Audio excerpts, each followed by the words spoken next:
الله ونعم الوكيل. أعوذ بالله من الشيطان الرجيم. بسم الله الرحمن الرحيم. الحمد لله رب العالمين القائل على أجمعين.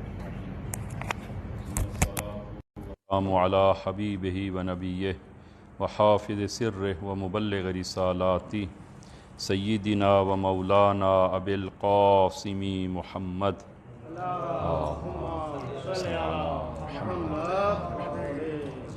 وعلى أهل بيته الطيبين الطاهرين المعصومين الذين أذهب الله عنهم الرجس وطهرهم تطهيرا.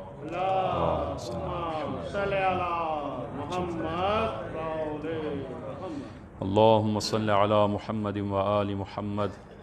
اللهم كل وليك الحجة ابن الحسن صلواتك عليه وعلى آبائه في هذه الساعة وفي كل ساعة وليا وحافظا وقائدا وناصرا ودليلا وعينا حتى تسكنه أرضك طوعا وتمتعه فيها طويلا بحق محمد وآله الطاهرين. أما بعد،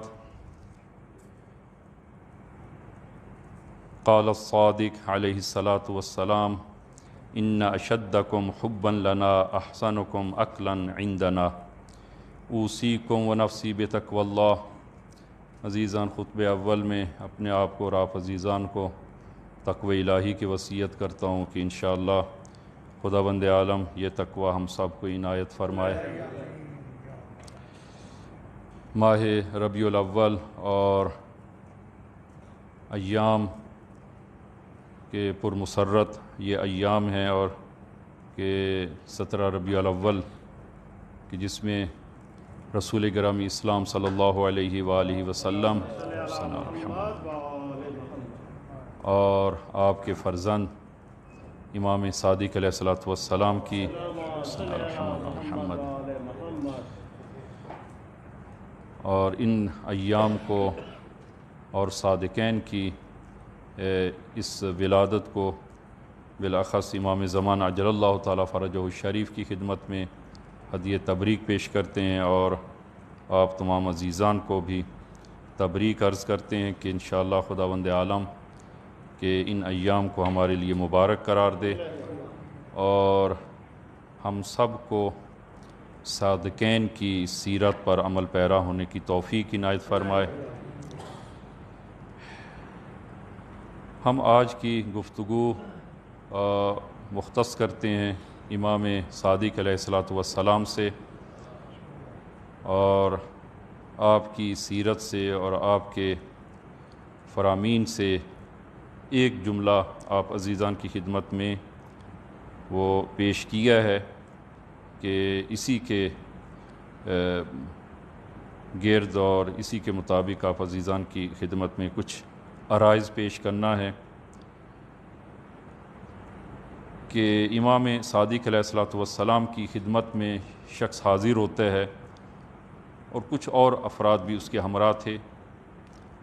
تو حضرت نے دسترخوان بچھایا اور ظاہراً لگتا یہ ہے کہ یہ شخص اور اس کے ہمراہ جو افراد تھے یہ فقط امام کی ملاقات کے لیے اور امام کی زیارت کے لیے آئے تھے اور پہلے سے دعوت شدہ نہیں تھے. چونکہ کھانے کا وقت ہوا تو امام نے دسترخوان بچھایا، کھانا چنا گیا اور امام نے ان لوگوں سے فرمایا کہ آئیں دسترخوان پر کھانا تناول کریں. تو انہوں نے عرض کیا کہ شکریہ، اور ہم فقط آپ کی زیارت کے لیے آئے تھے. تو یہ لوگ کھانے کی طرف آگے نہ بڑھے. تو امام نے اصرار فرمایا اور فرمایا کہ ہمارے گھر سے کھانا کھاؤ. تو جب امام نے اصرار کیا تو یہ لوگ آگے بڑھے، دسترخوان سے کچھ کھانا کھایا. تو پھر امام نے ایک جملہ فرمایا اور عجیب ہے یہ کلمات امام کے. فرمایا کہ ان اشدکم حبا لنا احسنکم اکلا عندنا. فرمایا کہ جو ہمارے گھر سے زیادہ کھانا کھائے ہم اس سے زیادہ محبت کرتے ہیں. کیا عجیب جملہ ہے کہ جو ہمارے گھر سے زیادہ کھائے ہم اس سے زیادہ محبت کرتے ہیں. ان اشدکم حبا لنا احسنکم عقلا عندنا. جو زیادہ کھائے اور اچھا کھائے تو ہمیں ان سے زیادہ محبت ہوتی ہے. تو اس جملے میں امام کیا کہنا چاہتے ہیں کہ امام فرمانا چاہتے ہیں کہ اگر کوئی شخص ہماری محفل میں آتا ہے، ہمارے گھر آتا ہے، ہماری مجلس میں آتا ہے، تو اگر وہ فقط کھانا کھانے کے لیے آتا ہے تو اور کھانا کھا کر چلا جاتا ہے، محفل میں نہیں بیٹھتا اور فقط کھانا کھاتا اور چلے جاتا ہے، تو امام صادق فرماتے ہیں ہمیں اس سے بھی محبت ہے. ہمیں اس سے بھی محبت ہے. تو جو فقط کھانا کھانے آتا ہے امام کے پاس اور اچھا کھاتا ہے، تو جب امام کو ان سے محبت ہے تو وہ لوگ کہ جو امام کی محفل میں آتے ہیں اور امام کی مجلس میں حاضر ہوتے ہیں اور فضائل اہل بیت کو اور معارف اہل بیت کو اور دین الہی کو امام سے لیتے ہیں، تو پھر ان کے ساتھ امام کی محبت کیسی ہوگی؟ امام کی محبت بہت زیادہ ہوگی. جو امام کی محفل میں آئے اور اپنے معارف کو لے، اپنے دین کو امام سے لے، کہ اس ضمن میں انشاءاللہ حدیث جو ہے وہ معصوم سے حدیث جو ہے وہ عرض کریں گے. تو یہ اہل بیت کی اپنی شیعوں کے ساتھ ایک محبت کی ایک جھلک ہے. فرمایا کہ جو ہمارے دسترخوان پر اور ہمارے گھر سے جو زیادہ کھاتا ہے وہ اس سے ہماری محبت بھی زیادہ ہے. یہ ایک روایت جو ہے وہ. تو ایک اور روایت جو آپ عزیزان کی خدمت میں وہ پیش کرنا ہے، اور عجیب روایت ہے کہ اور شاید یہ روایت وہ آپ پہلی دفعہ اس روایت کو آپ سن رہے ہوں کہ امام موسیٰ بن جعفر صلوات اللہ وسلام علیہ آپ فرماتے ہیں کہ امام کے دور میں، امام موسیٰ بن جعفر کے دور میں، جو اس دور میں شیعہ تھے، ان شیعوں نے سستی کی، اپنے وظیفے پر عمل نہیں کیا، اور جب اپنے وظیفے پر عمل نہیں کیا تو خداوند عالم غضبناک ہوا، اور ان لوگوں نے اسرار اہل بیت کو فاش کیا. بعض روایات میں ملتا ہے کہ چونکہ بعض اسرار ایسے تھے کہ جن کے تقیے کا حکم تھا اور جن کو افشا کرنے کا حکم نہیں تھا، ان لوگوں نے اپنی ذمہ داری پہ عمل نہیں کیا، سستی کی، اور ان اسرار الہیہ کو انہوں نے فاش کیا. تو جب یہ خیانت کی اور ذمہ داری پر عمل نہیں کیا تو خداوند عالم ان پر غضبناک ہوا، اور خداوند عالم نے وہ ایسے لوگوں کو کہ جنہوں نے وظیفے پر ذمہ داری پر عمل نہیں کیا وہ سزا دینا چاہی. یہ امام کے الفاظ ہیں. تو خداوند عالم نے، امام موسیٰ بن جعفر فرماتے ہیں کہ خداوند عالم نے مجھے مخیر قرار دیا، مجھے اختیار دیا کہ یا تو میں شیعیان کو جنہوں نے سستی کی ہے، جنہوں نے اپنی ذمہ داری پر عمل نہیں کیا، جنہوں نے ان اسرار الہیہ کو فاش کیا ہے، تو نااہل لوگوں کے سامنے بیان کیا ہے، تو ان کو سزا دی جائے اور ان کو مصیبت میں اور مشکلات میں ڈالا جائے، یا پھر وہ امام معصوم وہ مصیبت کے لیے آمادہ ہوں اور امام اس مصیبت کو جھیلیں.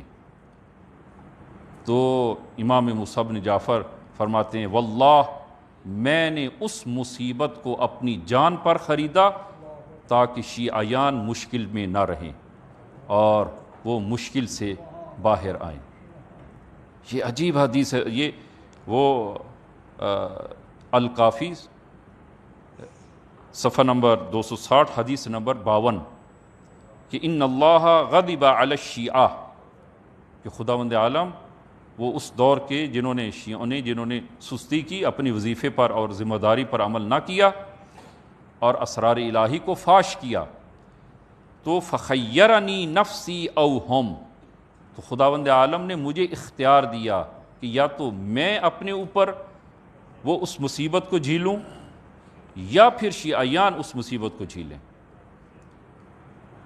یہ ہارون الرشید کا دور تھا، اور یا تو شیعیان سختی میں آئیں، ہارون الرشید جو ہے وہ شیعوں پہ سختی کرے، یا پھر امام موسیٰ بن جعفر پر۔ تو امام فرماتے ہیں فَوَقَّيْتُهُمْ وَاللَّهِ بِنَفْسِي، فرمایا کہ خدا کی قسم میں نے اس مصیبت کو اپنی جان خریدا اور میں زندان چلا گیا، اور یہ مصیبت میں نے اپنی جان پہ خریدی اور اپنی جان پر لی تاکہ شیعیان محفوظ رہیں، اور وہ مصیبت میں وہ خداوند عالم ان کو مصیبت میں مبتلا نہ کرے۔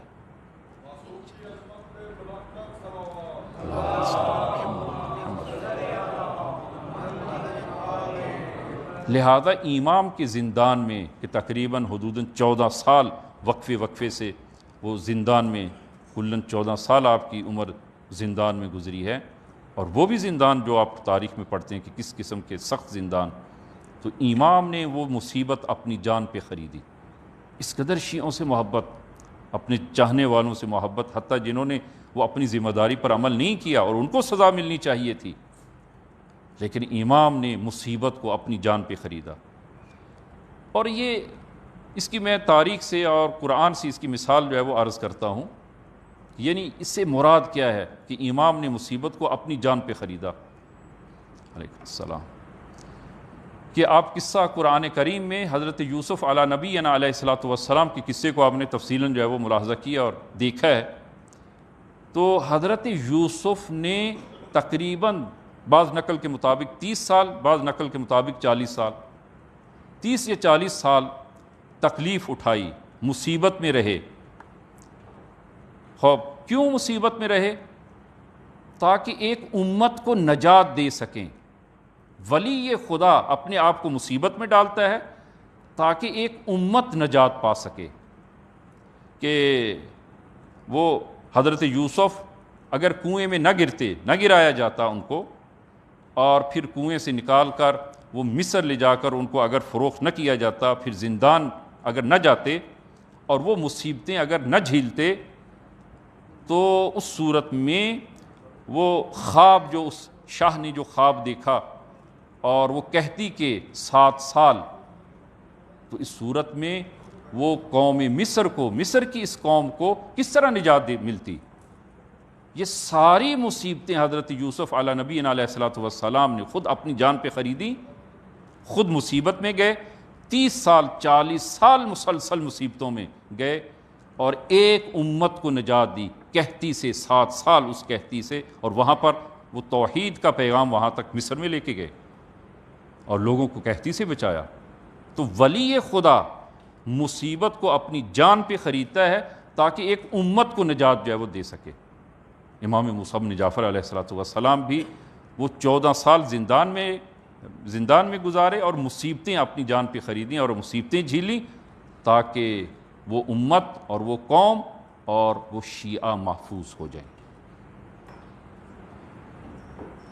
لہذا یہ آپ ملاحظہ کریں کہ کس قدر اہل بیت علیہ السلام اپنے چاہنے والوں سے محبت رکھتے ہیں اور ان سے محبت کرتے ہیں۔ اور اس کے برعکس بھی تاریخ میں موجود ہے، اور عجیب کہ شخص جو ہے وہ نقل کرتا ہے امام رضا علیہ السلام سے، صلی اللہ علیہ محمد محمد، یہ شخص کہتا ہے کہ میں امام علی بن موسیٰ الرضا علیہ السلام کی خدمت میں حاضر ہوا اور میں نے عرض کیا کہ یا ابن رسول اللہ، آپ کے ایک شیعہ نے وہ مادہ فساد پیا ہے، اس کا نام نہ لوں میں، عرق پیا ہے، مادہ فساد پیا ہے۔ اور جب امام نے یہ سنا کہ میرے ایک چاہنے والے نے یہ عمل کیا ہے، حدیث کے الفاظ ہیں کہ امام نے سر جھکا لیا اور شرم و حیا سے آپ کی پیشانی سے پسینہ گرنا شروع ہوا۔ شرم و حیا سے امام کی پیشانی پر پسینہ آ گیا اور پسینہ گرنا شروع ہوا۔ تو میں نے عرض کیا آقا گناہ اس نے کیا ہے، گناہ اس نے کیا ہے، لیکن آپ کی پیشانی پر پسینہ کیوں آیا ہے؟ یعنی امام اس قدر متاثر ہوئے کہ میرا ایک چاہنے والا اس نے یہ عمل کیا۔ کہ چاہنے والا اگر برا عمل کرتا ہے تو امام معصوم متاثر ہوتے ہیں اس سے، اور اس کو اگر شرم و حیا نہیں ہے تو امام اس کے اس عمل پر امام کو وہ حیا، اس قدر حیا کہ میرے چاہنے والے نے یہ عمل کیا ہے، امام کی جبین مبارک پر پسینہ آنا شروع ہوا۔ یہ جو ہے وہ اہل بیت کی اپنے چاہنے والوں سے محبت کا یہ انداز، اور اس قدر جو ہے وہ، لہذا اس سے معلوم یہ ہوتا ہے کہ امام ولی حق اور امام وقت، خصوصاً جو ہے وہ امام وقت کے سامنے ہماری حرکات و سکنات، ہمارے اعمال و کردار وہ چھپے نہیں ہیں، وہ ہمارے اعمال و کردار کی طرف مسلسل ان کی توجہ ہے، اور توجہ خاص ہے، اور روایات موجود ہیں، روایات موجود ہیں کہ، اور اکثر یہ آپ نے ایک داستان جو ہے وہ سنی، اسٹیج سے جو ہے وہ بیان ہوتی ہے اور سنی ہے کہ امام جعفر صادق علیہ الصلوۃ والسلام کے ہمراہ صلی اللہ علیہ محمد شخص جو ہے وہ امام کے ہمراہ ہے کہ بازار میں اس کا غلام کہیں گم ہو گیا، آگے پیچھے ہو گیا، اس نے 2-3 مرتبہ آواز دی، اس نے آواز نہ سنی، کہیں پیچھے تھا، دور تھا، تو اس نے گالی دی، اپنے غلام کو گالی دی، یبن فاعلہ، ہاں گناہ کی گالی دی، یبن فاعلہ، اے فلانی کے جو ہے وہ بیٹے، کہاں تم جو ہے وہ چلے گئے ہو۔ امام نے جب یہ سنا کہ میرے ایک چاہنے والے نے جو میرے ساتھ ہے اس نے اپنے غلام کو یہ گالی دی ہے، امام نے اپنا ہاتھ اپنی پیشانی پر مارنا شروع کیا۔ عجیب، یعنی تعجب اور افسوس سے کہ تم نے گالی دی ہے، اپنے غلام کو گالی دی ہے۔ یعنی امام پسند نہیں کرتے کہ میرا ایک شیعہ وہ اس قسم کا عمل اور کردار کرے۔ امام نے اپنے سر پر، اپنی پیشانی پر اپنا ہاتھ مارا۔ امام متاثر ہوتے ہیں، امام ناراحت ہوتے ہیں۔ لہذا عزیزان، ہم اپنی گفتگو اور اپنے وہ موضوع سخن جو ہے وہ اسی چیز کو قرار دیتے ہیں کہ ہم کیا کریں کہ امام صادق ہم سے محبت کریں، ایک ولی خدا وہ ہم سے محبت کرے، اور ہم کیسے امام صادق کی اور ولی خدا کی محبت کو جلب کر سکتے ہیں اپنی طرف، کہ اہل بیت ہم سے محبت کریں۔ محبت جو ہے وہ یک طرفہ نہیں ہے، 2 طرفہ۔ ہم اگر اہل بیت سے محبت کا دعویٰ کرتے ہیں تو متقابلاً اہل بیت بھی ہم سے محبت کریں۔ تو ہم کیا کریں کہ امام صادق ہم سے محبت کریں، ولی خدا ہم سے جو ہے وہ محبت کرے، کہ مثلاً جو ہے وہ انسان، یہ ایک طبیعی چیز ہے، طبیعی چیز ہے۔ مثلاً جو ہے وہ انسان کیا کرے کہ اس کی زوجہ اس سے محبت کرے، مثلاً اس کے حقوق کا خیال کرے، مثلاً خوب شوہر جو ہے وہ اس کو سخاوت مند ہونا چاہیے اپنی خصوصاً اہل و عیال کے لیے، اپنی زوجہ کے لیے، اور خوش اخلاقی کے ساتھ پیش آئے اپنی زوجہ کے ساتھ۔ انسان جو ہے وہ اس ذریعے اپنی زوجہ کی محبت کو جلب کرتا ہے۔ یا مثلاً جو ہے وہ انسان کہیں پر کام کرتا ہے تو وہ صاحب کار اور جس کے پاس انسان کام کرتا ہے تو اس کی محبت کو انسان کیسے حاصل کرے، انسان صحیح کام کرے، صحیح وقت پر آئے، منظم ہو، کام میں خیانت نہ کرے، انسان اس کی محبت کو جلب کرتا ہے۔ ایک شاگرد اپنے معلم کی محبت کو کیسے جذب کرے، کیسے حاصل کرے، تو اسی طرح ایک ماموم اپنی امام کی محبت کو کیسے وہ جلب کرے اور کیسے جو ہے وہ محبت کو حاصل کرے۔ اور یہ محبت کا حاصل کرنا یعنی اہل بیت کی اور انسان کا عزیز ہونا، دوسروں کی نگاہ میں، لوگوں کی نگاہ میں، اپنے امام کی نگاہ میں، خدا کی نگاہ میں عزیز ہونا، یہ انسان کی ایک فطری اور ایک طبیعی چیز ہے، انسان کے اندر موجود ہے۔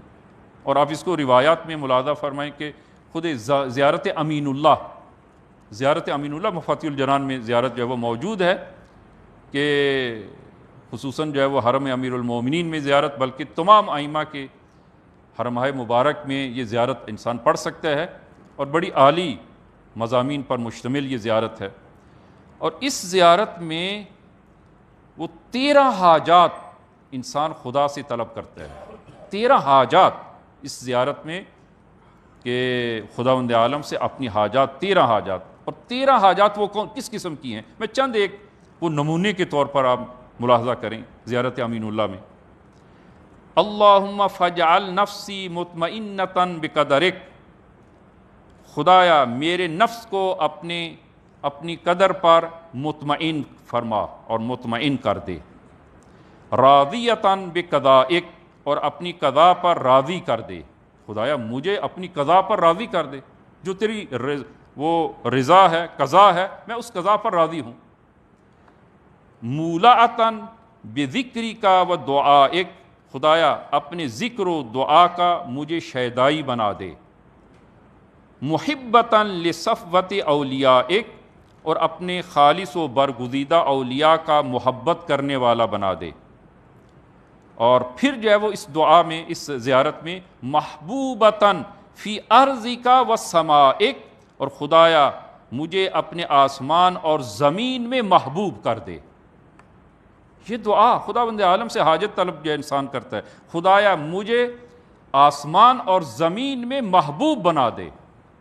کس کے سامنے محبوب بنا دے؟ خدایا اہل آسمان جو فرشتے ہیں، خدایا فرشتوں میں مجھے محبوب بنا دے، اور جو اہل زمین ہیں، اہل زمین میں مجھے خدایا محبوب بنا دے۔ میری محبت اہل آسمان میں بھی ہو، اہل زمین میں بھی تو میری محبت ڈال دے۔ یہ کم مقام نہیں ہے، یہ حاجت انسان جو، اور یہ میں نے عرض کیا کہ یہ انسان کی ایک وہ طبیعی خواہش ہے کہ انسان محبوب قرار پائے۔ لہذا دعا میں آپ اس زیارت امین اللہ میں محبوبتاً فی ارضک و سمائک صابرتاً علی نزول بلائک، اور اپنی بلا کے نزول پر مجھے صابر بنا دے، اور کچھ اور حاجات ہیں، 13 حاجات کہ انسان اس زیارت امین اللہ میں وہ خداوند عالم سے چاہتا ہے، اور من جملہ ایک حاجت کہ خدایا مجھے آسمان و زمین میں اپنا محبوب قرار دے۔ اور اسی طرح آپ ملاحظہ فرمائیں حضرت ابراہیم علی نبینا علیہ الصلوۃ والسلام نے یہ دعا کی خداوند عالم سے۔ قرآن میں آپ ملاحظہ کریں سورہ شعراء آیہ نمبر 84 کہ فاجعل لی لسان صدق فی الآخرین، کہ خدایا میرے لیے بعد میں آنے والوں میں بھی ذکر خیر اور مقبولیت جاری فرما، یعنی آنے والوں میں بھی مجھے محبوبیت عنایت فرما۔ لہذا آپ خداوند عالم نے اس دعا کو قبول کیا۔ آج دنیا میں جتنے ادیان ہیں وہ سب کے سب اپنے آپ کو حضرت ابراہیم کے ساتھ منسوب کرتے ہیں۔ وہ مسلمان، خود دین ابراہیمی، وہ مسلمان کا بھی، مسلمانوں کو دعویٰ یہی ہے کہ ہمارا دین وہی دین ابراہیمی۔ یہود و نصارہ، یہودی بھی کہتے ہیں کہ ہمارا دین دین ابراہیمی ہے، اور عیسائی بھی کہتے ہیں ہمارا دین دین ابراہیمی ہے۔ سب کے سب حضرت ابراہیم کی طرف نسبت دیتے ہیں۔ یہ وہی دعا جو خداوند عالم نے کہ حضور جو ہے وہ کہ وَاجْعَلْ لِي لِسَانَ صِدْقٍ فِي الْآخِرِينَ، کہ مجھے آئندہ آنے والوں میں بھی ذکر خیر اور وہ مقبولیت اور محبوبیت عنایت فرما۔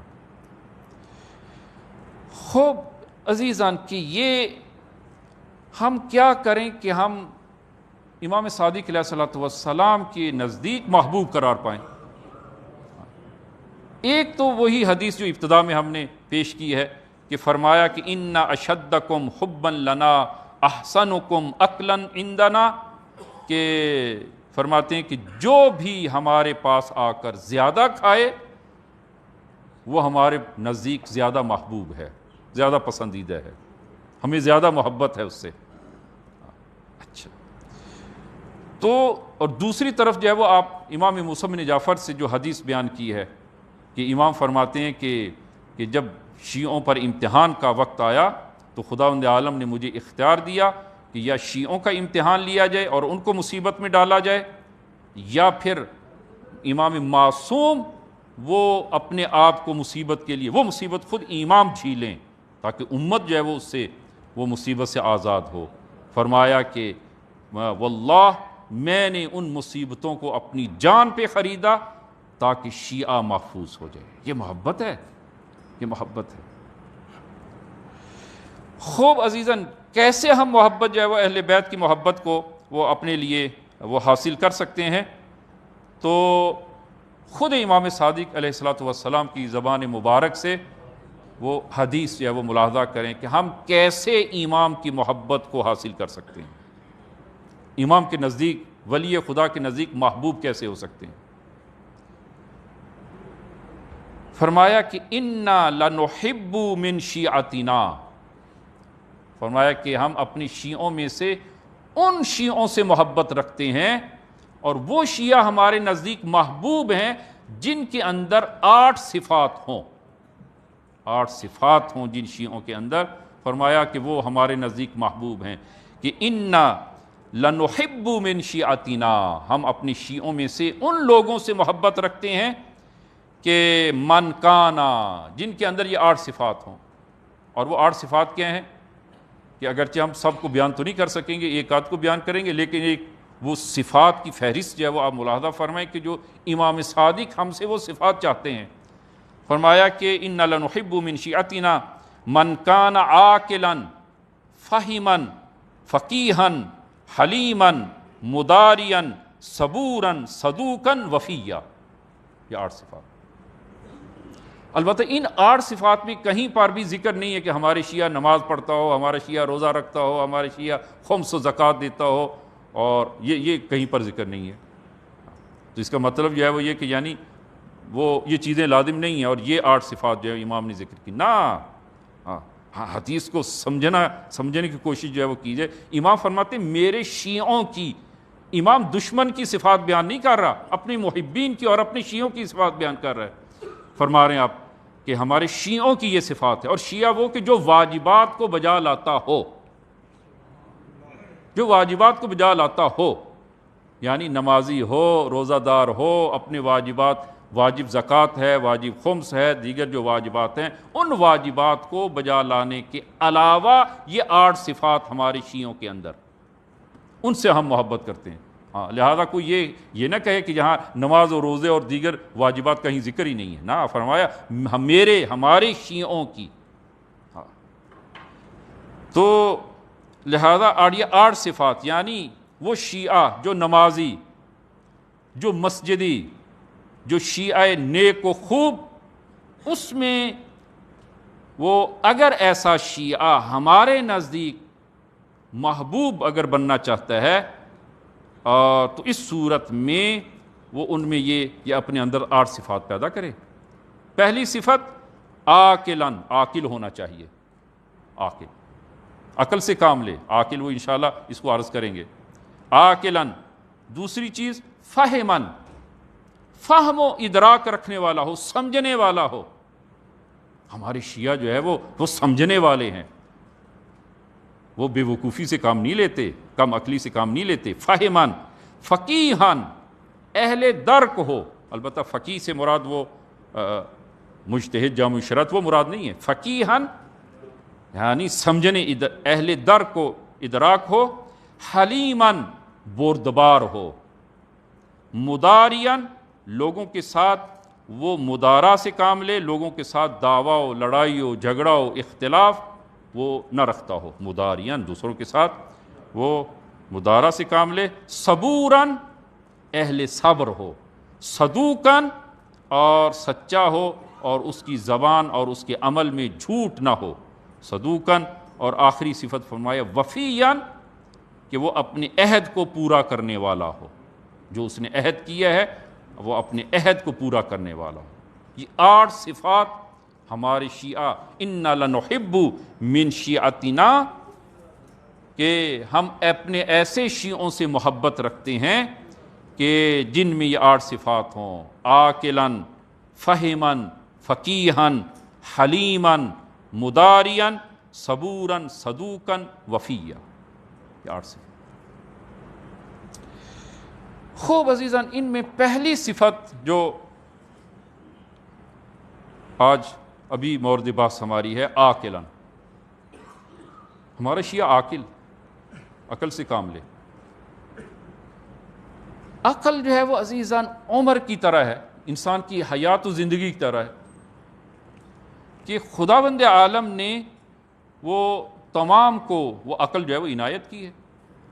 2 افراد کی جس کو خداوند عالم نے وہ حیات و زندگی جو ہے وہ دی ہے، مثلا جو ہے وہ 90 سال 100 سال زندگی جو ہے وہ دی ہے، ان دو میں سے ایک نے اپنی زندگی سے استفادہ کیا اور وہ جناب علامہ طباطبائی بن گئے، تفسیر المیزان لکھی اور خدمات کی۔ دوسرا شخص اس کو بھی 90 سال زندگی ملی خداوند عالم سے، لیکن جو ہے اس نے وہ اپنی زندگی کو سے استفادہ نہیں کیا اور اپنی زندگی بطالت میں اور گناہ اور معصیت میں گزار دی۔ تو دو افراد، دونوں کو خداوند عالم نے خوب دونوں کو ایک جیسی زندگی دی ہے، 90 سال 90 سال، 100 سال 100 سال، لیکن ایک کہاں پہ اور دوسرا کہاں پہ؟ تو عزیزاً زندگی خدا دادی ہے، لیکن زندگی سے استفادہ، زندگی کو کیسے گزارنا، یہ ہمارے اختیار میں ہے۔ اصل زندگی خدا کی طرف سے، زندگی سے استفادہ کرنا اور زندگی کو گزارنا یہ خدا نے ہمارے اختیار میں دی ہے کہ ہم زندگی کو کیسے گزارتے ہیں۔ آپ عزیزہ، آپ مثلاً جو آپ دو فرزند، دو کو انسان شخص جو ہے وہ اس کے دو بیٹے، دونوں کو مال دیتا ہے، پیسہ دیتا ہے، دونوں کو پیسہ دیتا ہے۔ ایک اس پیسے سے استفادہ کرتا ہے، اس سے جو ہے وہ کاروبار کرتا ہے اور اس سے معاملہ کرتا ہے، حلال و شرعی معاملہ جو ہے وہ انجام دیتا ہے، اور وہ دوسرا اس کو گناہ کی راہ میں خرچ کرتا ہے، گناہ میں اس کو استعمال کرتا ہے اور حرام میں خرچ کرتا ہے۔ اب اس صورت میں کیا ہے؟ وہ باپ مقصر ہے، باپ گناہ گار ہے نا عزیزاً۔ باپ نے دونوں کو ایک جیسا سرمایہ دیا ہے، لیکن ایک نے سرمایہ سے صحیح استفادہ کیا اور کامیاب ہو گیا، دوسرے نے اپنے سرمایہ کو ضائع کر دیا، حرام میں وہ ضائع کر دیا اور نقصان اٹھایا۔ تو اس میں باپ مقصر نہیں ہے، بلکہ یہ خود انسان کہ جو سرمایہ باپ نے دیا ہے اس کو کیسے استعمال کرے، حلال و شرعی طریقے میں، راستے میں، یا حرام اور معصیت میں اس کو خرچ کرے، یہ اس کی جو ہے وہ اس اولاد کے اختیار میں ہے۔ تو اسی طرح خداوند عالم نے عقل دی ہے سب کو، عقل خدا دادی ہے، اور اس عقل سے استفادہ کرنا یہ ہمارے اختیار میں ہے کہ ہم اپنی عقل سے کیسے وہ استفادہ کرتے ہیں، عقل کو کیسے استعمال کرتے ہیں، یہ ہمارے اختیار میں خداوند عالم نے عنایت کی ہے۔ عقل، اصل عقل خدا دادی۔ البتہ قرآن کریم میں خود لفظ عقل نہیں آیا، البتہ اس کے وہ فعل کی شکل میں جو ہے وہ تعقلون یعقلون کی شکل میں یہ کلمہ قرآن کریم میں آیا ہے، اور یہ فعل کی شکل میں آنا اس چیز پر جو ہے وہ دلالت کرتا ہے، اور اس کا معنی جو ہے وہ یہ ہے کہ جو ہم نے عقل دی ہے وہ اس سے استفادہ کریں، یا کہیں پر ہے کہ لا یعقلون یا لا تعقلون، کہ ہم نے جو عقل دی ہے انہوں نے، ان لوگوں نے اپنی عقل سے استفادہ نہیں کیا۔ تو عقل تو خدا دادی ہے، اب اس سے استعمال کرنا یہ انسان کے اپنے اختیار میں، خداوند عالم نے انسان کے اختیار میں جو ہے وہ دی ہے۔ میں ایک داستان آپ عزیزان کی خدمت میں عرض کرتا ہوں تاکہ مطلب جو ہے وہ اچھی طرح جو ہے وہ واضح ہو سکے، کہ یہ حدیث جو ہے وہ جناب مرحوم کلینی کے اصول کافی اور فروع کافی جو کتاب ہماری اہم ترین کتابوں میں سے ہے، کتب حدیثی میں سے، کہ پہلا ہی باب ہے، باب عقل و جہل، باب عقل و جہل میں حدیث نمبر 8، کہ اس حدیث میں آیا ہے کہ بنی اسرائیل میں ایک شخص جو ہے وہ نہایت عبادت گزار، پوری زندگی عبادت میں، کہ خداوند عالم کی جو ہے وہ بندگی اور عبادت میں جو ہے اس نے گزاری۔ تو فرشتے کا کہیں سے گزر ہوتا ہے، اس نے دیکھا کہ یہ شخص جو ہے وہ عبادت میں ہے اور ہمیشہ خدا کی بندگی اور عبادت میں ہے۔ تو خدا کے حضور اس فرشتے نے عرض کیا کہ خدایا تو اس عابد کو کیا انعام دے گا، تیری بارگاہ سے اس کا مقام کیا ہے اور اس کے تجھے کیا عنایت کرے گا۔ خداوند عالم نے فرمایا کہ کیف عقلہ، تم یہ دیکھو کہ اس کی عقل کیسی ہے، کتنی عقل کا مالک ہے، اس کی عقل کیسی ہے۔ فرشتہ کہتا ہے لا ادری، خدایا مجھے نہیں معلوم، میں تو اس کی ظاہری عبادت کو دیکھ رہا ہوں کہ یہ ہمیشہ عبادت میں ہے، اور اس کی عقل کتنی ہے، کیسی ہے عقل، خدایا مجھے علم نہیں ہے۔ خداوند عالم نے اجازت دی اور فرمایا کہ جاؤ اس کے ساتھ 1 دن 2 دن گزارو تم بھی۔ یہ فرشتہ انسانی شکل میں آ کر اس عابد کے ساتھ جو ہے وہ ملاقات کی اور کہا کہ میں آپ کی عبادت سے بڑا متاثر ہوا ہوں، اور خصوصاً جو ہے وہ جس علاقے میں کہ علاقہ خوش آب و ہوا تھا، نہایت سرسبز تھا، چشمے جاری تھے، اور درخت جو ہے وہ میووں سے لدے ہوئے تھے، اور کھیتی وہ لہرا رہی تھی، اور مختلف قسم کے جو ہے وہ پھل اور میوہ جات اس علاقے میں، ایک جنت نظیر علاقہ، اور اس میں یہ شخص خدا کی بندگی میں۔ یہ شخص اب یہ فرشتہ انسانی شکل میں وہ اس کے پاس گیا اور کہا کہ میں آپ کی عبادت سے بڑا متاثر ہوں، اور میں بھی آپ کے ہمراہ 1 دن 2 دن جو ہے وہ گزارنا چاہتا ہوں۔ اور بسم اللہ، اس فرشتے نے اس سے سوال کیا کہ کبھی خداوند عالم سے کوئی درخواست بھی کی ہے، کچھ چیز چاہی بھی ہے؟ کہا کہ نہ، کبھی خداوند عالم سے کسی چیز کی کوئی درخواست نہیں کی، نہیں چاہا، میں بندگی میں، خدا کی بندگی میں مشغول۔ کہا کہ اگر تم خدا سے کوئی چیز چاہو تو کیا چاہو گے؟ مانگو خدا سے، کیا مانگو گے؟ تو حدیث کے الفاظ ہیں، وہ عجیب ہے یہ حدیث جو ہے وہ، کہا کہ تم دیکھ رہے ہو کہ یہ کتنا یہ ہمارا علاقہ سرسبز ہے، اور اس میں سبزہ ہے، اور وہ ہریالی ہے، لو کان لہو حمارن، کاش ہمارے وہ پروردگار کا، خدا کا کوئی سواری ہوتی، کوئی گدھا ہوتا، تو خداوند عالم اپنی سواری اور گدھے کو یہاں پر جو ہے وہ بھیج دیتا، ما کان یضیع مثل ھذا الحشیش، یہ سبزہ اس طرح ضائع نہ ہوتا، خدا کا گدھا وہ سبزی کو اور اس کھیتی کو کھا لیتا، یہ ضائع نہ ہوتا۔ فرشتے نے جب یہ سنا تو کہا فأوحى اللہ الی الملک، کہ خداوند عالم نے اس فرشتے سے کہا کہ میں انسانوں کو اور اپنے بندگان کو انما اصیبہ علی قدر عقلہ، میں ہر شخص کو اس کی عقل کے مطابق ثواب دیتا ہوں۔ میرے ثواب کا میلاک وہ عبادت کی کثرت نہیں ہے کہ وہ شخص جو ہے وہ کتنی کثرت سے خدا کی بندگی کرتا ہے، نہ، اس کی عقل کے مطابق ثواب دیتا ہوں۔ لہذا عزیزاً خداوند عالم کی بندگی بھی وہ کیا ہے کہ وہ عاقلانہ بندگی ہونی چاہیے، عقل و فہم و ادراک کے ساتھ خدا کی بندگی ہونی چاہیے، اور جس بندگی میں وہ عقل و شعور نہیں ہے، جو فہم و ادراک کے ساتھ بندگی نہیں ہے، اس بندگی کی کوئی حیثیت نہیں ہے۔ بندگی کا معیار اور میلاک وہ عقل ہے، وہ فہم ہے۔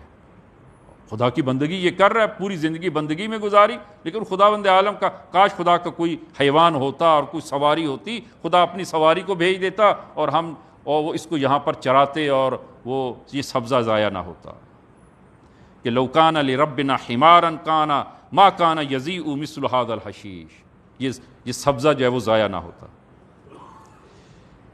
لہذا عزیزاً یہ صفت عقل بہت اہم ہے، کہ اور آج ہمارے معاشرے میں وہ اساسی مشکلات جو ہیں وہ اسی عقل و شعور و فہم و ادراک کے نہ ہونے کی وجہ سے،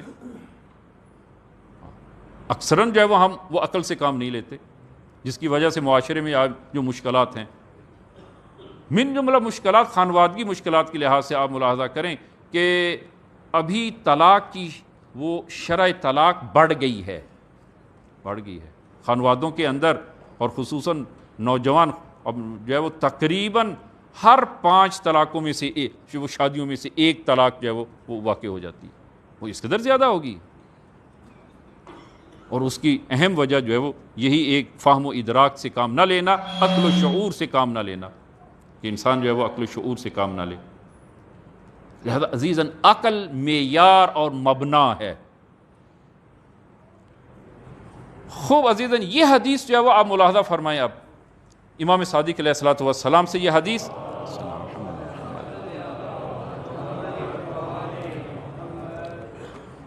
اور اس روایت میں آپ دقت فرمائیں کہ اگر یہ اس روایت پر ہم عمل کریں تو شاید معاشرے میں بہت سارے مسائل جو مبتلا بے ہیں، جو ہمیں روزمرہ پیش آتے ہیں، ان مشکلات سے ہم وہ نجات پا جائیں۔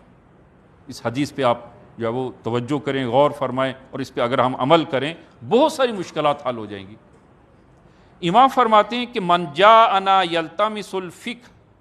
یلتمس الفقہ والقرآن وتفسیرہ فدعوہ،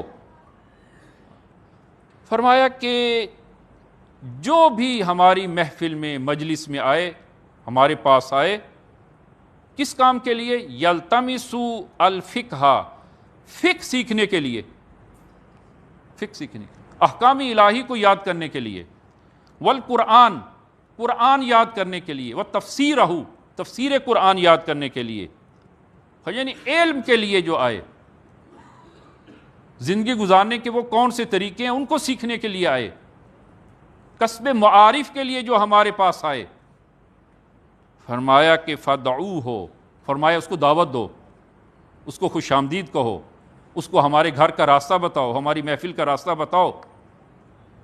لیکن ومن جاءنا یبدی عورتا قد سترہ اللہ فنحوہ، فرمایا کہ اور جو شخص آئے کہ یبدی عورتن، جو کسی راز کو یا کسی عیب کو افشا کرنے کے لیے آئے، اب اپنے عیب کو بیان کرنے کے لیے یا دوسروں کے عیوب کو بیان کرنے کے لیے اگر ہماری محفل میں آتا ہے اور آ کر دوسروں کی وہ عیوب کو بیان کرتا ہے یا اپنے عیوب کو بیان کرتا ہے، فرمایا کہ قد سترہ اللہ، یعنی وہ عیوب کی جس کو خداوند عالم نے جس پر پردہ ڈالا ہے، یہ آ کر ان عیوب کو افشا کرتا ہے۔ ہاں، کبھی ایسا ہوتا ہے کہ البتہ اگر انسان سے کوئی اشتباہ ہو گیا ہے، کوئی غلطی اگر زندگی میں سرزد ہو گئی ہے، وہ اس کا اور اس کے خدا کا معاملہ ہے، خدا سے توبہ کرے، خدا سے معافی مانگے، اس کو دوسروں کے سامنے بیان نہ کرے۔ البتہ اگر حقوق الناس میں سے ہے، حق الناس ہے، تو اس صورت میں جس کا حق ضائع کیا ہے وہ اس سے رضایت لے یا اس کے حق کو جا کر ادا کرے۔ لیکن اگر حق اللہ ہے، خدا کا حق ہے، تو اس کا اور اس کے خدا کا معاملہ ہے، جائے اپنے خدا کے پاس، خدا سے توبہ کرے، خدا سے معافی مانگے، اپنے عیب کو دوسروں کے سامنے بیان نہ کرے، افشا نہ کرے۔ یا تو یہ حدیث میں کہ اپنے راز کو اور اپنی وہ کسی چیز جس کو خداوند عالم نے چھپایا ہے اس کو بیان نہ کرے، یا دوسرے کے عیوب کو بیان نہ کرے۔ تو فرمایا کہ جو من جاءنا یبدی عورتا قد سترہ اللہ فنحوہ، اگر کوئی شخص وہ عیوب کو بیان کرنے کے لیے آتا ہے، فنحوہ، فرمایا کہ اس کو ہمارے گھر کا راستہ، ہماری محفل کا راستہ، ہماری مجلس کا راستہ نہ دو، اس کو ہماری محفل میں نہ آنے دو، روک دیا امام نے۔ پھر اسی محفل میں جب امام نے یہ فرمایا تو فقال لہ رجل من القوم، ایک شخص جب وہ کھڑا ہوتا ہے، جو علت فداک، کہ یا ابن رسول اللہ میں آپ پر قربان جاؤں، واللہ، قسم بخدا، اننی لمقیم علی ذنب، یا ابن رسول اللہ ایک مدت سے میں گناہ میں مبتلا ہوں، ایک مدت سے میں گناہ کا عادی ہو چکا ہوں، ایک گناہ کا عادی ہو چکا ہوں، کہ خدا نہ کرے کہ انسان گناہ کا عادی ہو جائے، اس لیے کہ کوئی بھی گناہ اگر انسان گناہ کا عادی ہو جائے اس کو چھوڑنا مشکل ہو جاتا ہے، سخت ہو جاتا ہے۔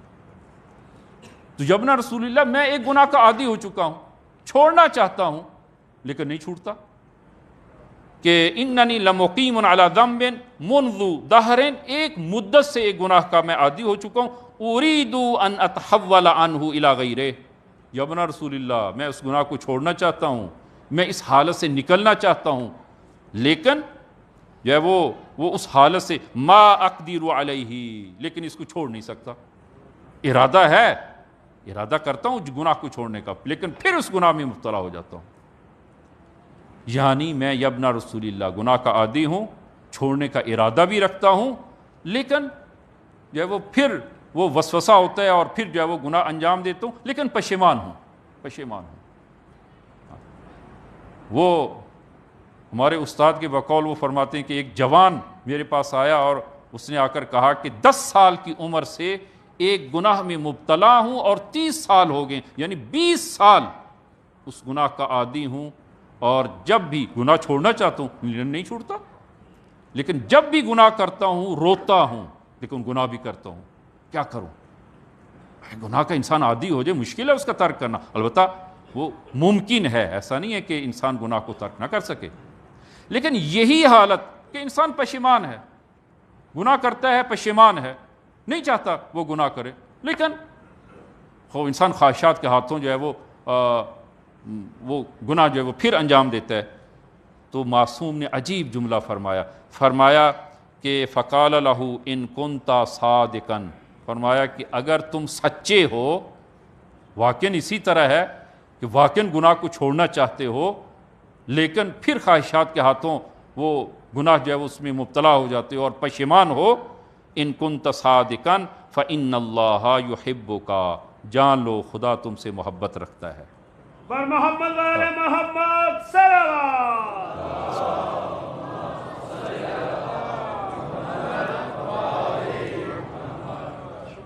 فرمایا خدا کو تم سے محبت ہے، کیوں؟ اس لیے کہ گناہ کو ترک کرنے کا ارادہ رکھتے ہو، پشیمان بھی ہو، اور خدا سے توفیق طلب کرو کہ خداوند عالم تمہیں کامیاب کرے، اس گناہ کو ترک کرنے میں تمہیں کامیاب کرے۔ لہذا عزیزان کہ امام نے ایک ملاک دیا، جو ہماری محفل میں آنا چاہتا ہے، یہ محافل خب اہل بیت کی محافل ہیں، اہل بیت کی محافل ہیں، خب اہل بیت کی محافل میں آنا چاہتا ہے تو انسان کے آنے کا مقصد کیا ہونا چاہیے؟ وہ یا تو وہ قرآن کو یلتمس الفقہ، یا فقہ اپنے احکام کو جانے، اپنی زندگی میں جو انسان کو پیش آتا ہے، جو عمل پیش آتا ہے، اس کا بالآخر ایک شرعی حکم ہے، اس شرعی حکم کو جانے۔ فقط شرعی حکم جو ہے وہ نماز و روزہ و حج و زکوٰۃ نہیں ہے، انسان کی عملی زندگی کے وہ جس کام کو بھی انجام دینا چاہتا ہے بالآخر اس کا ایک شرعی حکم ہے۔ آپ تجارت کرتے ہیں، اس کے احکام ہیں، آپ دفتر جاتے ہیں، اس کے احکام ہیں، آپ کسی کے ہاں خدمت یعنی کوئی اور کام کرتے ہیں، خوب اس کے احکام ہیں۔ احکام انسان کو جو ہے وہ احکام کا علم ہونا چاہیے۔ کہ امیر المومنین کی سیرت کو آپ نے ملاحظہ کیا کہ جب آپ وہ کوفہ میں ظاہری خلافت پر فائز تھے تو آپ درہ ہاتھ میں لیتے اور صبح سویرے بازار میں آتے اور تجار کو پکارتے، اور تجار سب کے سب جو ہے وہ باہر آتے، آپ نصیحت کرتے اور تجارت کے اصول کو بیان فرماتے۔ انسان کو جو معلوم ہونا چاہیے احکام، یا انسان جب احکام سیکھنے کے لیے معصوم کی خدمت میں محفل میں جاتا ہے، مجلس میں آتا ہے، تو اس میں یا احکام بیان ہونے چاہیے اور سیکھنے چاہیے، یا قرآن یا تفسیر، انسان جو ہے وہ اس کے لیے ہے۔ تو فرمایا کہ اگر اس کے لیے کوئی آتا ہے، فرمایا فدعوہ، اس کو دعوت دو، اس کو آنے کی اجازت دو۔ لیکن اگر کوئی آتا ہے اس کام کے لیے تاکہ وہ کسی کے عیوب کو، کسی کے وہ راز کو، اور وہ اپنے راز اور عیوب کو فاش کرے یا دوسروں کے عیوب کو فاش کرے، فنحوہ، فرمایا اس کو ہماری محفل میں نہ آنے دو، اس کو روک لو۔ اور دوسرا نقطہ جو عرض کیا عزیزان کی خدمت میں کہ وہ انسان وہ اپنے گناہ پر پشیمان ہو، ارادہ کرے تبدیلی کا، اور اپنے آپ کو بدلنے کا ارادہ کرے، پھر اس پر کوشش کرے۔ تو فرمایا کہ اگر تم سچے ہو تو خداوند عالم تم سے محبت جو ہے وہ رکھتا ہے۔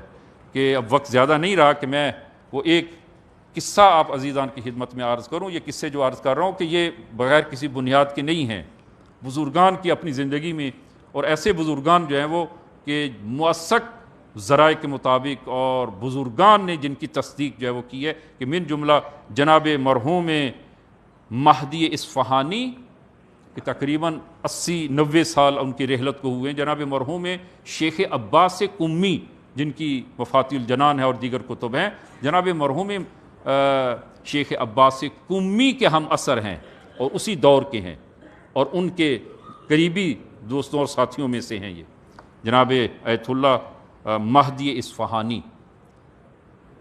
اور یہ وہ ہیں کہ جن کے بارے میں جناب مرحوم علامہ طہرانی صاحب الذریعہ کہ جس میں علماء کے حالات کو لکھا ہے، اور وہ فرماتے ہیں کہ جناب مہدی طہرانی وہ شخصیت ہیں کہ جو امام زمان کی خدمت میں شرف یاب ہوئے اور امام سے احکام دریافت کیے ہیں، یہ وہ شخصیت ہیں۔ جناب مہدی اصفہانی نجف سے کربلا زیارت کے لیے جانا چاہتے ہیں۔ جناب مرحوم شیخ عباس قمی کو عرض کیا کہ آپ بھی میرے ہمراہ چلیں اور اکٹھے زیارت کے لیے جاتے ہیں، تو انہوں نے فرمایا کہ ٹھیک ہے۔ لیکن جب چلنے کا وقت آیا تو جناب شیخ عباس قمی نے معذرت کی کہ میں آپ کے ہمراہ نہیں جا سکتا۔ کیوں؟ اس لیے کہ میرے استاد جناب محدث نوری، جناب محدث نوری بہت بڑی شخصیت گزرے ہیں، حرم امیر المومنین میں دفن ہیں۔ جناب محدث نوری جو استاد ہیں، میں مریض ہیں، میں ان کی عیادت میں مصروف ہوں، آپ تنہا جو ہے وہ تشریف لے جائیں۔ جناب مہدی اصفہانی، میں مختصر کروں کہ کربلا پہنچتے ہیں، حرم امام حسین میں، حرم میں خلوت ہے، قرش نہیں ہے، چند افراد خادمین ہیں اور 2-4 اور افراد ہیں کہ میں زیارت کے لیے جب داخل ہوا تو دیکھا کہ ایک جوان کونے میں کھڑا زیارت وارثہ کی تلاوت کر رہا ہے اور زیارت وارثہ پڑھ رہا ہے۔ میں نے غور کیا کہ جب اس نے سلام کرنا شروع کیا کہ السلام علیک یا آدم صفوت اللہ، جو ہی اس نے سلام کیا، حضرت ابا عبداللہ کو سلام کیا، تو میں نے سنا حضرت ابا عبداللہ نے اس کے سلام کا جواب دیا، وعلیک السلام، امام نے جواب دیا۔ عزیزاً، ہمارے وہ یہ توفیق نہیں ہے، ہمارے پر کانوں پہ پردہ ہے کہ ہم امام کے جواب کو نہیں سن پا رہے، لیکن کچھ ایسے اہل معرفت ہیں کہ جو سلام کرتے ہیں، جتنی مرتبہ سلام کرتے ہیں امام کی جواب کو پاتے ہیں۔ جب اس نے جوان نے دوسرا سلام کیا، السلام علیکہ یا وارثہ نوح نبی اللہ، پھر امام نے جواب دیا۔ جناب مہدی اصفہانی فرماتے ہیں کہ میں اپنی زیارت بھول گیا، یہ کیسا جوان ہے کہ امام، اچھا یہ بھی سن رہے ہیں جناب، ان کی عظمت کو آپ ملاحظہ کریں کہ امام کے جواب کو جناب مہدی وہ یہ بھی سن رہے ہیں کہ امام نے جواب دیا ہے۔ اس جوان نے زیارت پڑھی اور حرم سے نکلا۔ یہ کہتے ہیں کہ میں بھی اس جوان کے پیچھے ایک کوچے سے دوسرے کوچے، ایک گلی دوسری گلی، ایک دروازے کے سامنے، وہ اپنے گھر کے سامنے رکا، میں نے اس کو روکا، اے جوان مجھے آپ سے کام ہے، ذرا رکیں۔ کہا کیا کام؟ کہا کہ میرا آپ سے ایک سوال ہے۔ وہ سمجھ گیا، جوان سمجھ گیا۔ اس نے ٹالنا شروع کیا، کہا کہ اچھا آپ کربلائی مہمان نواز ہیں، میں یہاں پر وہ مسافر ہوں، نجف سے آیا ہوں، آپ مجھے اپنے رات ایک شب اپنا مہمان نہیں قرار دیتے؟ جب اس نے کہا مہمان، کہا کہ بسم اللہ آئیں، گھر میں لے گئے، رات ٹھہرے۔ اس جوان سے پوچھا کہ میں نے سنا ہے، میں نے خود سنا ہے کہ تم نے جتنی مرتبہ امام کو سلام کیا امام نے جواب دیا، تمہارا عمل کیا ہے، تم اس مقام پہ پہنچے کیسے؟ اس جوان نے کہا، پہلے تو اس کو انکار کیا، جب اصرار کیا تو کہا کہ فقط تمہارے آپ کو میں یہ بتاتا ہوں، میں نے کسی کو نہیں بتایا اور نہیں بتاؤں گا، اب تمہارا اصرار بڑھ گیا ہے تو سنو۔ کہتے میں کوئی اتنا کوئی نیک انسان نہیں تھا، ایک نوجوان لا ابالی قسم کا نوجوان، لا ابالی قسم کا نوجوان تھا، کوئی دیندار، میں کوئی دیندار ہوں نہ کوئی دیندار نہیں، تو میرے والدین نے میری شادی کر دی تاکہ میں وہ اپنی ذمہ داری کو خود اٹھاؤں، ایک ذمہ دار شخص کی طرح اپنی زندگی گزاروں۔ شادی کی، اور شادی کے بعد جب پہلی شب میں اپنی زوجہ کے حجرے میں داخل ہوا تو میری زوجہ نے رونا اور گریہ کرنا شروع کیا۔ اور یہ عربوں میں بعض وہ خاندانوں میں یہ رسم ہے کہ وہ بڑی دقت جو ہے وہ دیکھتے ہیں کہ آیا خاتون جو جوان بچی بیاہ کر لائیں وہ باکرہ ہے یا باکرہ نہیں ہے، یہ بعض خاندانوں میں ہے یہ رسم۔ خوب اس نے گریہ کرنا شروع کیا۔ میں نے پوچھا گریہ کیوں کر رہے ہو؟ کہا کہ میں نے جوانی میں اور زندگی میں وہ ایک اشتباہ کیا ہے، گناہ کیا ہے، جس کی وجہ سے میں باکرہ نہیں ہوں، اور اگر وہ آپ کے والدین، میرے والدین کو اگر اس چیز کا علم جب ہوگا تو میری آبرو جاتی رہے گی، میرے والدین کی آبرو جاتی رہے گی، خدا کے لیے کہ میری آبرو کی آج حفاظت کرو۔ یہ جوان کہتا ہے کہ میں نے وہ خدا کے لیے، چونکہ وہ اس نے معصیت کی، توبہ کی، میں نے خدا کے لیے اس کی آبرو کی حفاظت کی، کہ جس کے بعد یہ عنایات ہونا شروع ہو گئیں کہ اب میں جب بھی حرم امام حسین میں جاتا ہوں سلام کرتا ہوں، امام جواب دیتے ہیں۔ عزیزاً، حفظ آبرو، حفظ آبرو، مومن کی آبرو کی حفاظت کی جائے۔ حفظ آبرو جو ہے وہ بہت ضروری ہے، بہت ضروری ہے۔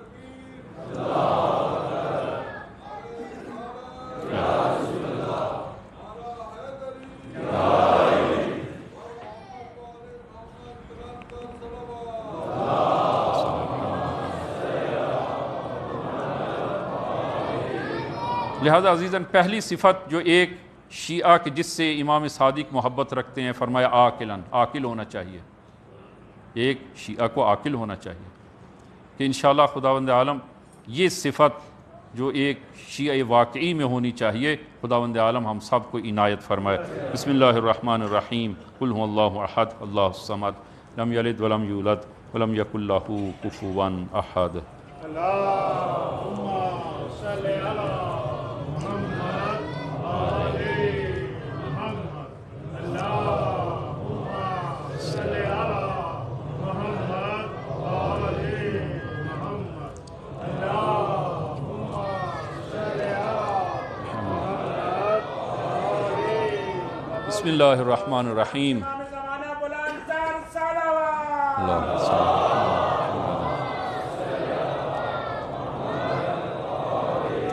بسم اللہ الرحمن الرحیم، الحمد للہ رب العالمین، والصلاة والسلام علی محمد وآلہ الطیبین الطاہرین المعصومین، اللہم صل علی محمد المصطفیٰ، اللہم صل علی علی المرتضیٰ، اللہم صل علی فاطمة الزہراء، اللہم صل علی الحسن المجتبیٰ، اللہم صل علی الحسین الشہید بکربلا، اللہم صل علی علی بن الحسین، اللہم صل علی محمد بن علی، اللہم صل علی جعفر بن محمد، اللہم صل علی موسیٰ بن جعفر، اللہم صل علی علی بن موسیٰ الرضا، اللہم صل علی محمد بن علی، اللہم صل علی علی بن محمد، اللہم صل علی الحسن العسکری، اللہم صل علی القائم المہدی، اللہم صل علی محمد وآل محمد وعجل فرجہم وسہل مخرجہم۔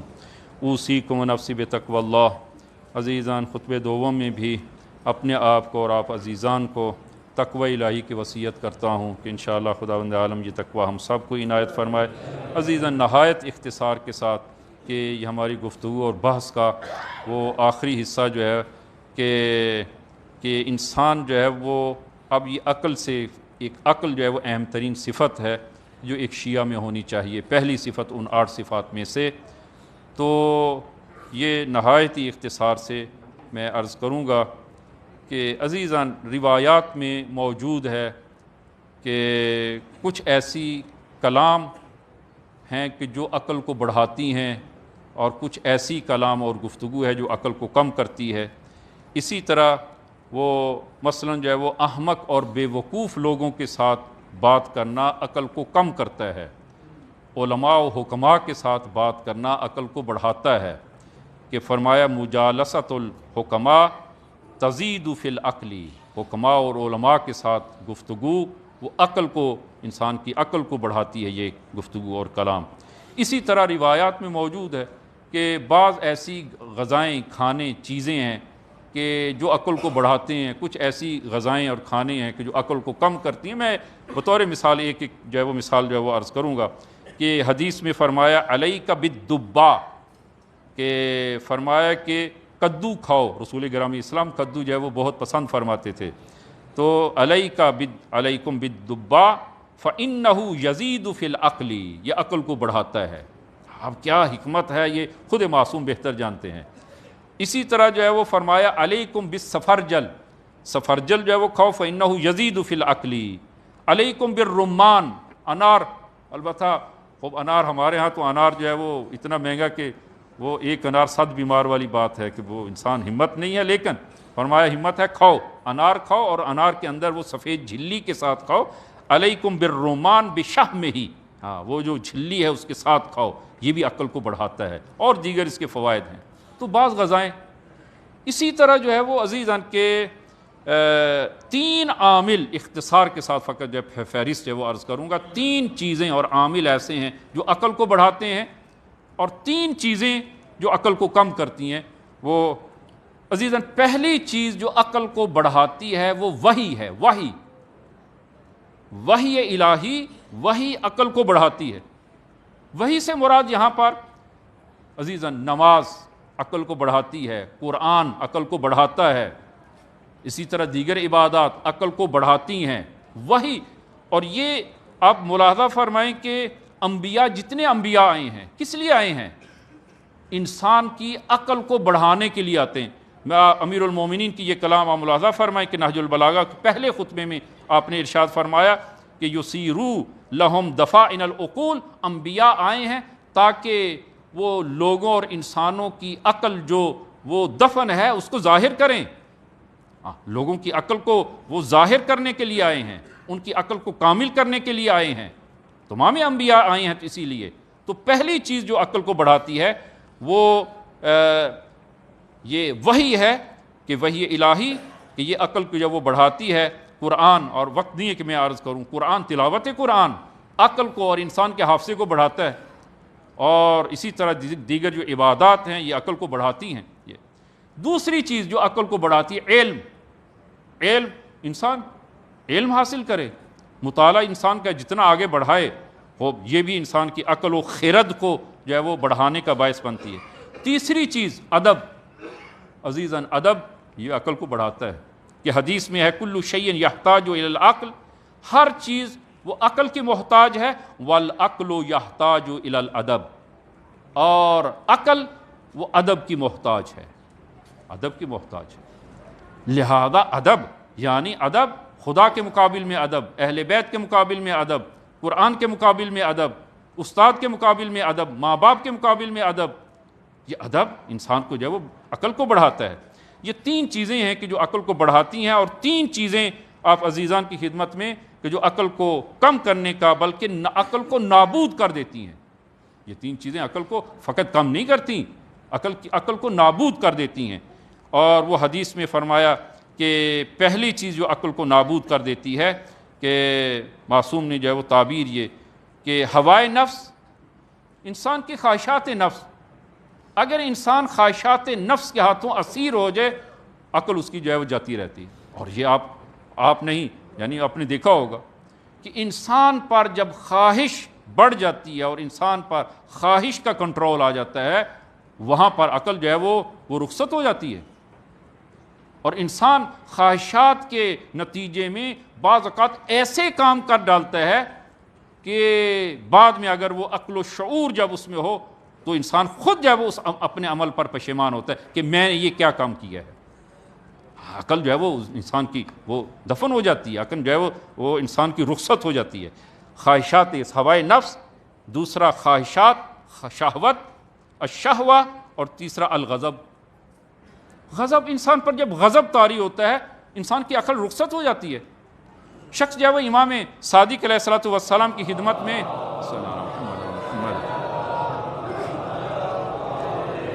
عرض کرتے یا ابن رسول اللہ ارید العمرہ، میں عمرے کے لیے جانا چاہ رہا ہوں، آپ مجھے کوئی نصیحت فرمائیں، وصیت فرمائیں۔ امام نے ایک جملہ فرمایا، لا تعجل، جلد بازی سے کام نہ لینا، لا تعجل۔ عرض کرتے یا ابن رسول اللہ کچھ اور فرمائیں، فرمایا لا تعجل۔ تیسری مرتبہ یا ابن رسول اللہ میں بڑی دور سے آیا ہوں، مجھے نصیحت فرمائیں کچھ اور، فرمایا لا تعجل۔ تھوڑا سا یہ وہ اس کو محسوس کیا اس نے کہ میں اتنی دور سے آیا ہوں امام سے نصیحت مانگنے کے لیے، امام نے ایک جملہ ہی کہا لا تعجل، تیسری مرتبہ فرمایا لا تعجل، بس۔ اچھا، یہ بہرحال اسی تھوڑی سی ناراضگی کے اظہار میں کہ میں اتنی دور سے آیا ہوں اور امام نے ایک جملہ مجھے کہا ہے۔ ہم بعض کا چاہتے ہیں نا نصیحت کوئی لمبی سی ہو نا عزیزاً، نصیحت ایک جملہ کافی ہے اگر اس پر انسان عمل کرے۔ فرمایا جاؤ اس پہ عمل کرو، لا تعجل۔ اب یہ سفر اس نے شروع کیا، ابتدائے سفر میں وہ من جملہ اس کے گروپ میں ایک شخص جو ہے وہ شام سے تھا، اہل شام، شامی تھا، اور پہلے ہی سفر کی پہلے پڑاؤ جہاں پر انہوں نے رکنا تھا وہاں دسترخوان جو بچھایا کھانا شروع کیا. وہ تعارف, تم کہاں سے ہو, تم کہاں سے ہو, کہا تم کہاں سے ہو, کہا میں بصرہ سے ہوں. کہا کہ بصرہ, وہ بصرہ والے تو یہ ہیں وہ ہیں, اور شروع کر دی اس نے تنقیص کرنا بصرہ والوں کی. پھر جو ہے وہ بات ہوئی کوفہ کی, اور اس نے کوفیوں کی جو ہے وہ اہل کوفہ کی اس نے تنقیص کرنا شروع کی. کوفی تو ایسے ہوتے ہیں, ایسے ہوتے ہیں, ایسے ہوتے ہیں, حتیٰ کہ اس کو جو ہے وہ بہت غصہ جو ہے وہ آیا کہ جب اس کے بارے میں جو ہے اس نے بات کی کہ میں بصرہ والے ایسے ہوتے ہیں. میں وہ غصہ اور غضب سے اٹھنا چاہا کہ اس کو جواب دوں, امام کا جملہ یاد آ گیا, لا تعجل لا تعجل. یہاں تک کہ اس نے امام صادق کی توہین کی کہ حدیث میں فوقع فی الصادق, امام کی فوقع فی الصادق, امام کے بارے میں جب اس نے زبان درازی شروع کی, یہ کہتا ہے احدث نفسی ان اقتلہ, میں نے اپنے دل میں کہا کہ میں اب اس کو قتل کر دوں گا. یعنی اس حد تک احدث نفسی ان اقتلہ کہ میں اس کو اب قتل کر دوں گا. جو ہی میں اس ارادے سے اٹھنا چاہا, امام کا جملہ یاد آ گیا, لا تعجل لا تعجل. عزیزاً عقل سے انسان کام لے, لا تعجل, کہ امام کا ایک جملہ وہ نصیحت کہ جو آخر سفر تک وہ حوصلے کا اس نے وہ دامن وہ انسان کے ہاتھ میں رہا, اور انسان نے حوصلے سے کام لیا ایک نصیحت سے, لا تعجل. انسان جو ہے وہ بس پہلی صفت جو ہے وہ آپ عزیزان کی خدمت میں کہ وہ عقل سے کام لے, اور عقل کو 3 چیزیں جو ہے وہ بڑھاتی ہیں, وہی علم اور ادب, اور 3 چیزیں ہیں کہ جو انسان کی عقل کو دفن کرتی ہیں, بلکہ انسان کی عقل جو ہے وہ رخصت ہو جاتی ہے. ہوائے نفس ہے, شہوت ہے, اور غضب ہے. انسان جب غضب انسان پر طاری ہو تو انسان عقل سے کام لے, اپنے غضب کو کنٹرول کرے, اور لا تعجل, انسان پھر جلد بازی سے کام نہ لے. کہ انشاءاللہ خداوند عالم وہ ہم سب کو امام صادق علیہ الصلوۃ والسلام کی اس ولادت کے موقع پر کہ یہ جو امام کی کلام ہے, جو امام کی نصیحت ہے, یہ معارف ہیں جو وہ ایک صحیح شیعہ اور واقعی شیعہ کی زندگی میں ہونے چاہیے. خداوند عالم ہم سب کو عنایت فرمائے. خدایا امام زمان کے ظہور میں تعجیل فرما, ہم سب کو ان کے یار و انصار میں محشور فرما. خدایا بحق زہرا, بحق امام زمان اور امام صادق کی وہ محبت ہم سب کو عنایت فرما. خدایا امام زمان کے سامنے ہمیں سرخ رو فرما. خدایا ہمیں امام زمان کے صحیح وہ ماننے والوں اور سپاہیوں میں سے قرار دے. خدایا تمام مومنین کو صحت و سلامتی و عزت و افتخار عنایت فرما, اور ہم سب کو صحیح معنوں میں شیعیان امیر المومنین میں سے قرار دے. بسم اللہ الرحمن الرحیم. انا اعطیناک الکوثر.